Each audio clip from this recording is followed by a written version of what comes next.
simplement pour qu'on parle un peu de la stratégie de course, des objectifs et également un peu de l'actualité dans le paddock. Exactement. Ouais, parce qu'il y a des trucs, certains sujets que probablement tu n'es pas au courant en étant pilote, mais en tant que directeur sportif, je me dois de rester à l'affût, on va dire. Ok. Alors j'ai écrit sur mon petit carnet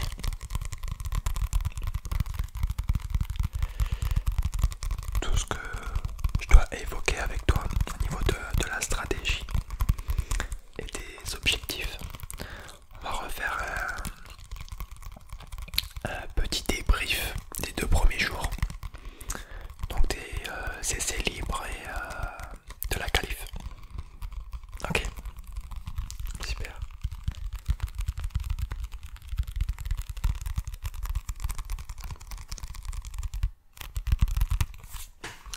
Alors je vais te faire un petit compte rendu. Premièrement, pas des essais libres.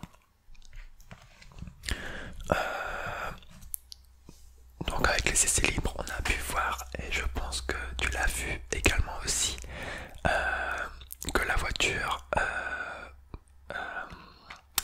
était très difficile à manier.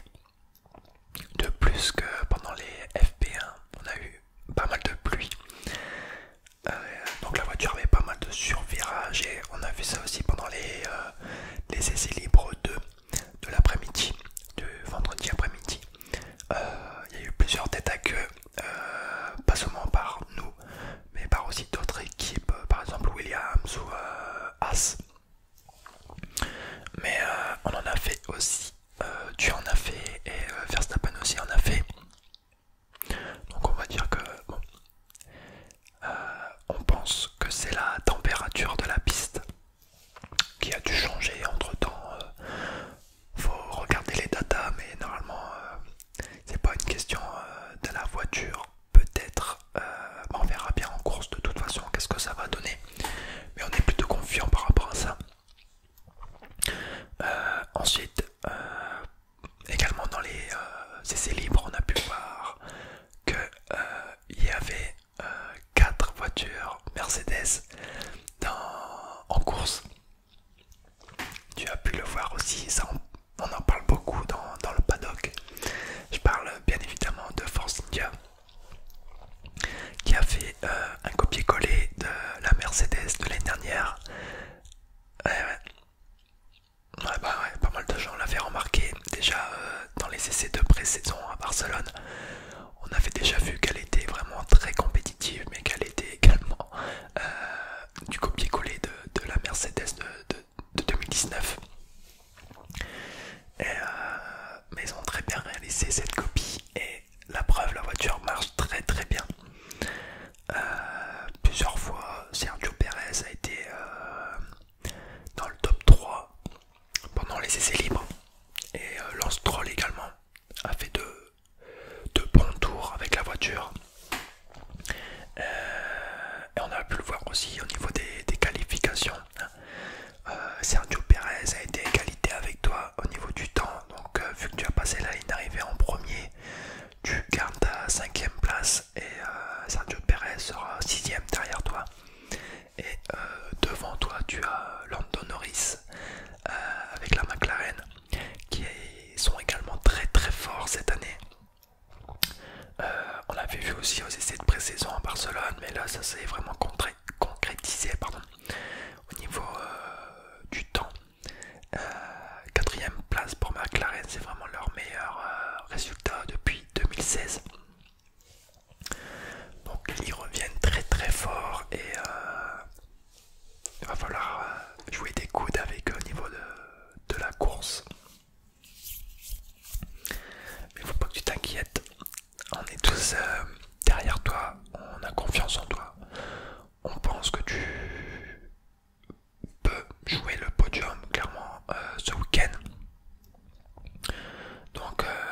je vais te parler brièvement de tes objectifs de course. Alors avec toute l'équipe on a prévu pour objectif minimum 7ème. On espère que tu sois entre la 5ème et la première place, mais on a voulu prendre assez large pour pas trop te mettre la pression. Donc minimum 7ème place pour toi. Donc je vais revenir très rapidement sur les qualifs. Donc comme tu le sais, en premier nous avons Valtteri Bottas qui signe la première pole de la saison. Ensuite en deuxième nous avons Lewis Hamilton. En troisième Max Verstappen. Et en quatrième Lando Norris. Et toi tu viens juste après en cinquième position devant Sergio Perez. Donc je te conseille de prendre un très bon départ pour dépasser rapidement la McLaren, parce que je pense qu'elle va nous causer des problèmes tout au long de la course. Ensuite concernant Carlos Sainz, il est 8ème, mais je pense qu'il va très vite remonter également.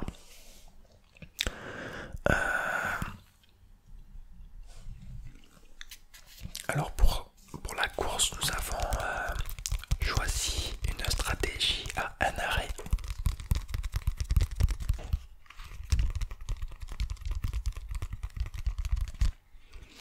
C'est-à-dire que tu vas partir avec des pneus soft et tu vas t'arrêter pour qu'on te mette, des pneus médium pour tenir jusqu'à la fin de la course. Alors la course va durer 1h30 je crois, je sais plus très exactement,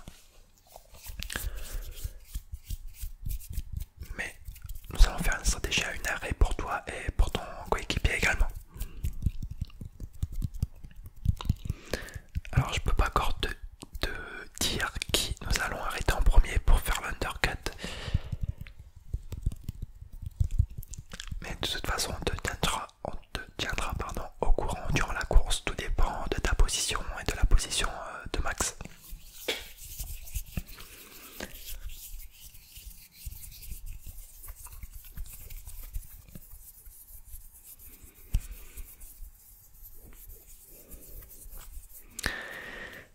Alors cette année, on a pu voir qu'on avait peut-être la chance d'être deuxième au niveau du championnat constructeur, donc derrière Mercedes bien évidemment, et on l'espère pourquoi pas deuxième ou 3 et 4 au niveau du championnat pilote.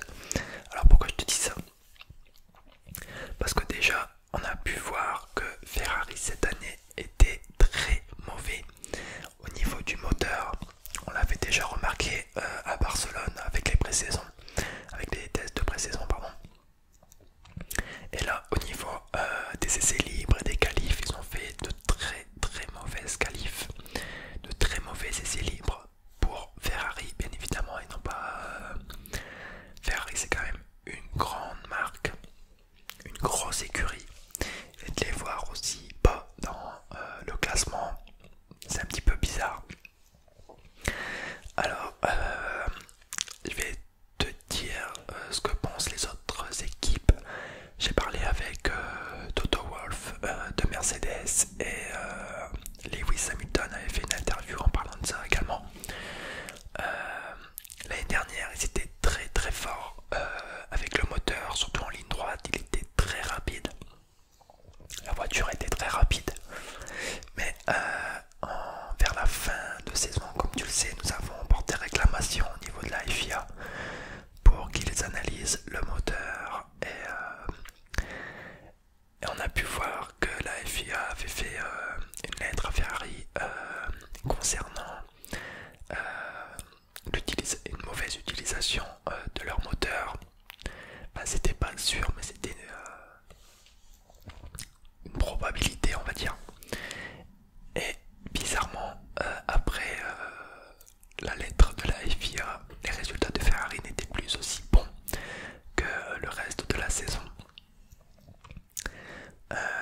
Mercedes et Lewis Hamilton pensent à une fraude de Mercedes l'année dernière, de Ferrari l'année dernière, pardon, au niveau du moteur, et que cette année leur moteur est vraiment très mauvais.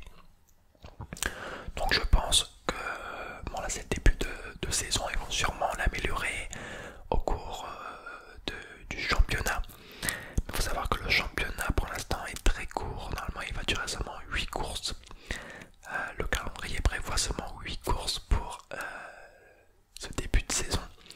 Le reste des courses n'est pas encore planifié, donc pour l'instant le championnat se jouerait seulement sur 8 courses. Donc ça va aller très vite, 8 courses en 10 semaines.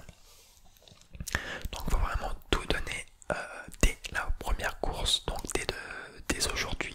Il va falloir tout donner pour avoir les meilleurs points et pouvoir avoir le meilleur classement.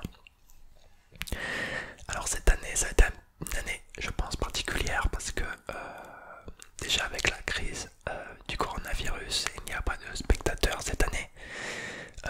Pour les 8 premières courses, il n'y aura pas de spectateurs. Après, je ne peux pas te dire parce que les courses ne sont pas encore prévues.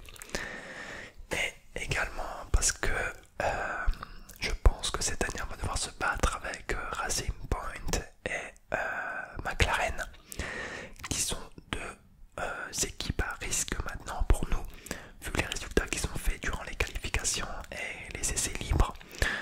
Ça va être on va jouer clairement la deuxième, la troisième ou la quatrième place avec eux. Donc à voir.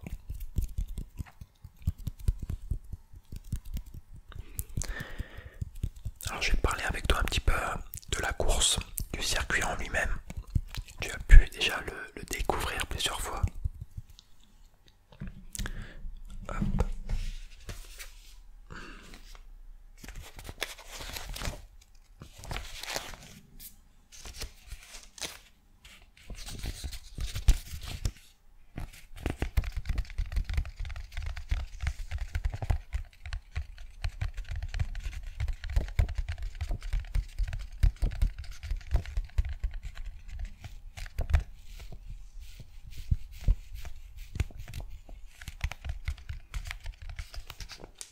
Alors on va regarder ça ensemble.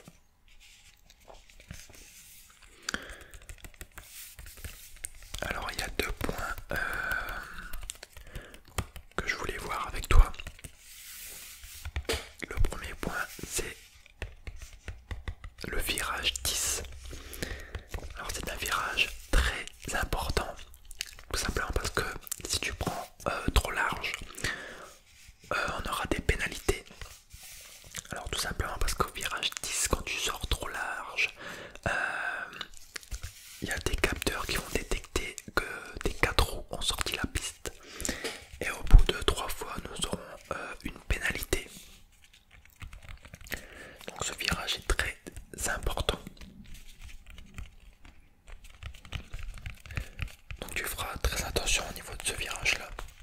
On a pu le voir au niveau des essais libres et des qualifs que beaucoup de pilotes prenaient très large et les 4 roues sortaient de la piste. Donc il faut vraiment que tu prennes à la limite de la piste pour avoir la meilleure sortie.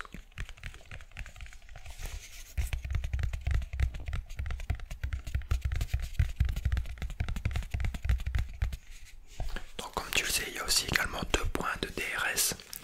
Donc le premier est dans le secteur 1, au milieu de la ligne droite on va dire. Et le deuxième est juste après le virage 9 pour aller jusqu'au virage 10. Donc là, virage 10, tu arrives très vite. C'est pour ça que plusieurs pilotes prennent très large. Donc c'est à toi de faire attention à ta vitesse et à ton freinage.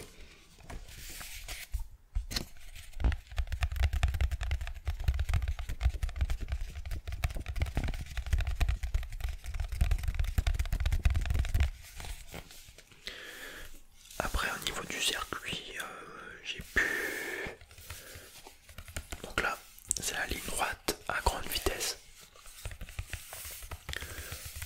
Donc là tu vas frôler les 300, plus de 300 km/h. tu arrives très rapidement au virage 4